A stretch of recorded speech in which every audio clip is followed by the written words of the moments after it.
Segundo o livro das Crônicas, capítulo 2, o acordo de Salomão com Hirão. O rei Salomão resolveu construir um templo para a adoração de Deus, o Senhor, e também um palácio para si mesmo. Alistou 70.000 homens para carregarem o material e 80.000 para cortarem pedras nas montanhas, e colocou 3.600 chefes para dirigirem o trabalho. Depois mandou a Hirão, rei de Tiro, a seguinte mensagem: Você vendeu ao meu pai, o rei Davi, cedros para que ele construísse o seu palácio. Agora faça o mesmo comigo. Estou pronto para construir um templo onde o Senhor, meu Deus, será adorado. Será um lugar santo, onde queimaremos incenso cheiroso em adoração a Deus e lhe apresentaremos sempre os pães sagrados. Todas as manhãs e todas as tardes ofereceremos em sacrifício animais que serão completamente queimados. Faremos a mesma coisa nos sábados, nas festas da lua nova e nas outras festas em honra do Senhor, nosso Deus. É nossa obrigação fazer isso para sempre. Vou construir um templo enorme, pois o nosso Deus é maior do que todos os outros deuses. Mas se Deus não cabe nem mesmo no céu, que é tão grande, quem pode construir um templo para ele? E quem sou eu para levantar um templo digno de Deus, a não ser que seja um lugar onde se queime incenso em honra dele? Portanto, mande-me um homem que saiba trabalhar em ouro, prata, bronze e ferro, que saiba fazer tecidos de fios de lã púrpura, vermelha e azul, e que saiba entalhar madeira. Ele trabalhará em Judá e em Jerusalém com os meus artesãos que foram contratados por Davi, o meu pai. Sei que os seus trabalhadores sabem cortar árvores, portanto, mande-me do Líbano madeira de cedro, de pinho e de sândalo. Os meus homens trabalharão junto com os seus, a fim de preparar muita madeira, pois o templo que vou construir será grande e maravilhoso. Para os seus trabalhadores que vão cortar as árvores, eu fornecerei 2.000 toneladas de trigo, 2.000 toneladas de cevada, 400.000 litros de vinho e 400.000 litros de azeite. Em resposta, o rei Hirão mandou a Salomão a seguinte carta: O Senhor Deus ama o seu povo e por isso fez com que você fosse o rei deles.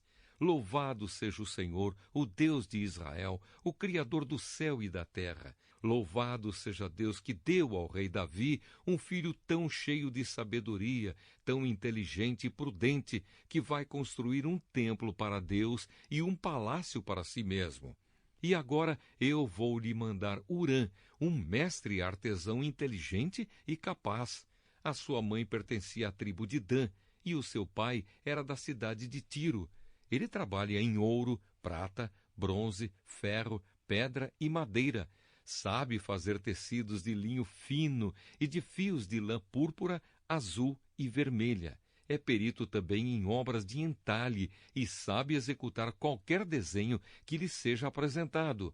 Ele trabalhará com os seus artesãos e com os artesãos do rei Davi, o seu ilustre pai. Eu peço que você nos mande o trigo, a cevada, o vinho e o azeite que prometeu. Nós cortaremos nos montes Líbanos todas as árvores que você precisar. Levaremos as toras até o mar, faremos jangadas com elas e as levaremos por mar até o porto de Jope. Dali você as levará para Jerusalém. Os preparativos para a construção do templo. O rei Salomão fez uma contagem de todos os estrangeiros que moravam em Israel, como Davi, o seu pai, tinha feito. Havia no país 153.600 estrangeiros. Salomão separou 70.000 deles para carregarem o material, 80.000 para cortarem pedras nas montanhas e 3.600 como chefes para dirigirem o trabalho. Segundo o livro das Crônicas, capítulo 3, a construção do templo. Salomão começou a construir o templo do Senhor Deus em Jerusalém, no Monte Moriá, onde Deus havia aparecido ao rei Davi, o pai de Salomão. O lugar que Davi tinha escolhido era o terreiro de malhar trigo de Araúna, o Jebuseu. Salomão começou a construção no 2º mês do 4º ano do seu reinado. O templo que Salomão construiu media 27 metros de comprimento por 9 de largura, de acordo com o padrão antigo. A sala de entrada tinha 9 metros de largura, que era a mesma largura do santuário, e a sua altura era de 9 metros. Salomão revestiu de ouro puro o lado de dentro da sala. Ele forrou de madeira de pinho o lugar santo, revestiu de ouro puro a madeira e fez entalhes de figuras representando palmeiras e correntes. Enfeitou o templo com pedras preciosas e com ouro do país de Parvaim. Revestiu de ouro as vigas, os batentes, as paredes e as portas do templo e mandou gravar figuras de querubins nas paredes. A sala interna, isto é, o lugar santíssimo, media 9 metros de comprimento por 9 de largura, que era a mesma largura do templo. Para revestir as paredes do lugar santíssimo, foram usados mais de 20.000 quilos de ouro. O ouro usado para dourar os pregos pesava mais de meio quilo, e as paredes das salas de cima também foram revestidas de ouro. Salomão mandou fazer 2 querubins de madeira que foram folheados a ouro e os colocou no lugar santíssimo. Cada querubim tinha 2 asas e cada asa media 2 metros e 25 centímetros de comprimento. Os querubins estavam com as asas estendidas, de maneira que a asa de um tocava numa parede e a asa do outro tocava na outra parede. E no meio da sala, a asa de um tocava na asa do outro. Portanto, as asas se estendiam por 9 metros de uma parede à outra. Os querubins estavam de pé, olhando para o lugar santo. Salomão mandou fazer uma cortina para o lugar santíssimo. Era tecida de linho fino e de fios de lã azul, púrpura e vermelha, e bordada com figuras de querubins. As 2 colunas. O rei mandou fazer 2 colunas, cada uma medindo 15 metros e meio de altura, e as colocou em frente do templo. Cada coluna tinha no alto um remate de 2 metros e 20 de altura.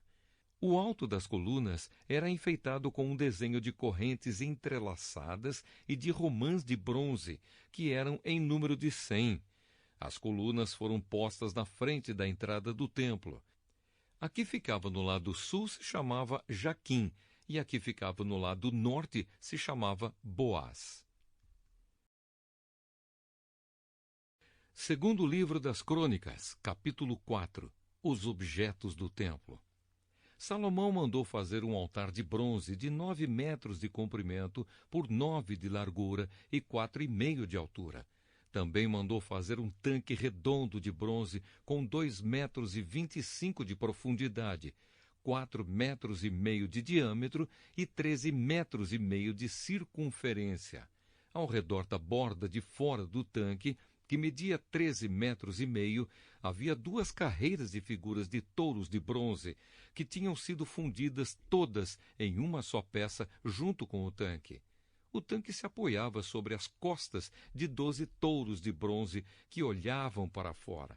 3 olhavam para o norte, 3 para o oeste, 3 para o sul e 3 para o leste. A grossura das paredes do tanque era de 4 dedos. A sua borda era como a borda de um copo, curvando-se para fora como as pétalas de um lírio. A capacidade do tanque era de mais ou menos 60.000 litros. Fizeram também 10 bacias, nas quais era lavado tudo o que se usava para os sacrifícios dos animais. 5 bacias foram colocadas no lado sul do templo e 5 no lado norte. A água do tanque era para os sacerdotes se lavarem. Fizeram 10 candelabros de ouro, como havia sido ordenado. Eles foram colocados no templo, 5 no lado sul e 5 no lado norte. Fizeram também 10 mesas, que foram postas no templo, 5 no lado sul e 5 no lado norte. Fizeram também 100 vasilhas de ouro. Construíram o pátio interno para os sacerdotes e o pátio principal. As portas dos pátios foram revestidas de bronze. O tanque foi colocado no canto sudeste do templo. Hurã fez também caldeirões, pás e bacias, e assim terminou todo o trabalho encomendado pelo rei Salomão para o templo de Deus. Esta é a lista do que ele fez: 2 colunas, 2 remates em forma de taças que ficavam no alto das colunas, desenhos de correntes entrelaçadas de cada remate, 400 romãs de bronze em 2 carreiras ao redor do desenho de cada remate, 10 carretas, 10 bacias, um tanque, 12 touros que sustentavam o tanque, panelas, pás e garfos. Como Salomão havia ordenado, Hurã, o mestre artesão, fez de bronze polido todas as panelas, pás e garfos para o templo de Deus, o Senhor. O rei mandou que tudo fosse feito na fundição que ficava entre Sucote e Zereda, no vale do rio Jordão. Esses objetos de bronze que Salomão mandou fazer eram tantos que o seu peso nunca foi calculado. Salomão também mandou fazer para o templo os seguintes objetos de ouro: o altar, as mesas para os pães oferecidos a Deus, os candelabros e as lamparinas de ouro puro, que ficavam acesas em frente ao lugar santíssimo, conforme havia sido ordenado, as flores, as lamparinas e as tenazes, as tesouras de cortar pavios de lamparinas, as vasilhas, os pratos para o incenso e os braseiros. Todos esses objetos foram feitos de ouro puro. As portas de entrada para o lugar santo e as portas do lugar santíssimo também eram de ouro.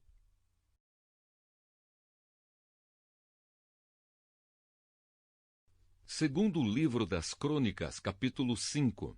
Quando o rei Salomão terminou todo o trabalho do templo, colocou na sala do tesouro do templo todas as coisas que Davi, o seu pai, havia separado para Deus, o Senhor, isto é, a prata, o ouro e outros objetos.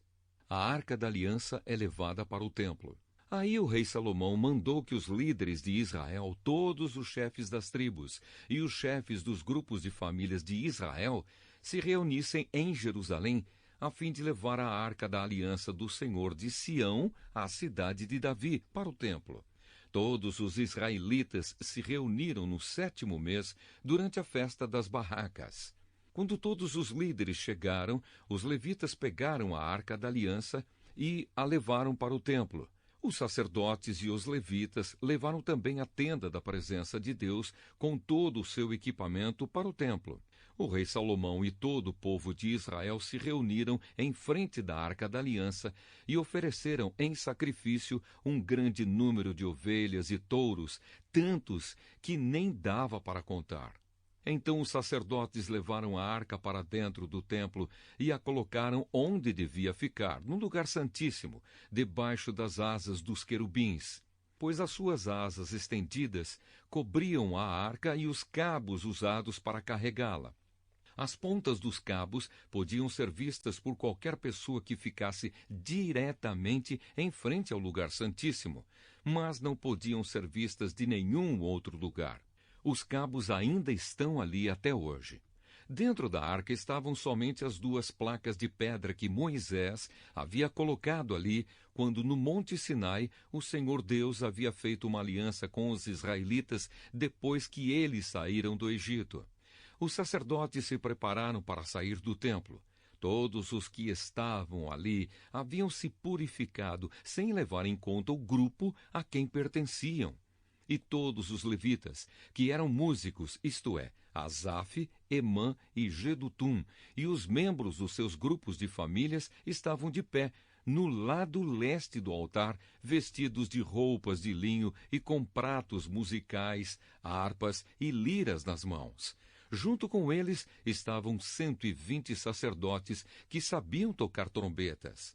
Aí todos juntos começaram a tocar as trombetas e a cantar em voz alta para dar graças a Deus o Senhor e o louvarem.